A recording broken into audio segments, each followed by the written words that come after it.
So mapagpalang araw po sa ating lahat and welcome po to our 365 daily devotion. At ngayong araw po, ang pag-uusapan po natin is patungkol po sa ano ang isang dahilan bakit dapat magtiwala sa Diyos. So sabi po dito po sa concept po natin patungkol po sa cosmological argument po. An argument for all existence of God based on the observation that since every known thing in the universe has a cause, that universe itself must also have a cause, which can only be God. So, meron po tayo dito sinasabi po sa kalam, cosmological argument po, meron po tayo tatlo dito. Una, everything that begins to exist has a cause. So, lahat daw po na nag-i-exist dito or tumutubo or na namumulang mag-exist po dito sa mundo po is merong cause po. So, pangalawa, the universe began to exist. So, ang mundo daw po is nagsimula na po mag-exist po.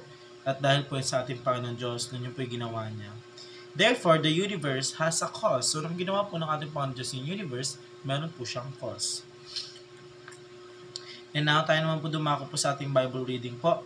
Genesis chapter 1, verse 1. The beginning. In the beginning, God created the heavens and earth.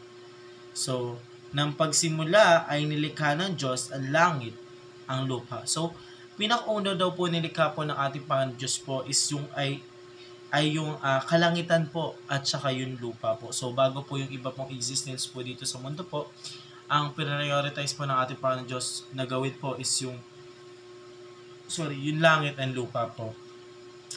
So, now tayo po dumako po sa ating teaching. Una, God exists outside of time, space, and matter. So, ang galing po, no?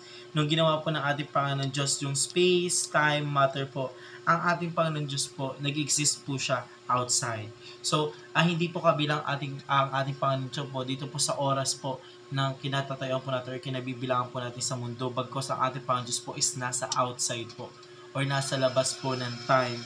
Ganun din po sa space and matter po.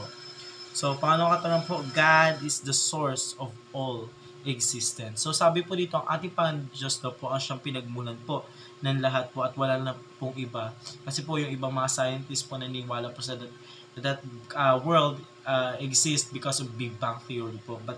But as a Christian or as a servant of God, we all know that the existence of world is because of our God. So, ang ating Panginoon Diyos po ang lahat lumikha po ng lupa at langit, tubig, hayop, kahit anong pong bagay na nakikita po natin dito sa mundo. Ang ating Panginoon Diyos po ang siyang lumikha nun. And pangatlong katanungan naman po, God is an all-powerful and eternal God. So, ang ating Panginoon Diyos po is a king of a king and hari po ng mga hari. So, ang ating Panginoon Diyos po is all-powerful po pagdating po sa lahat po. Kasi kung hindi po sa ating Panginoon Diyos, we don't have our life po. Hindi niyo po tayo magagawa po kung wala po ang ating Panginoon Diyos. But our God existence. So, ang ating Panginoon Diyos po is ginawa po tayong mga tao. Binigyan po tayo ng tahanan dito po sa mundong ibabaw.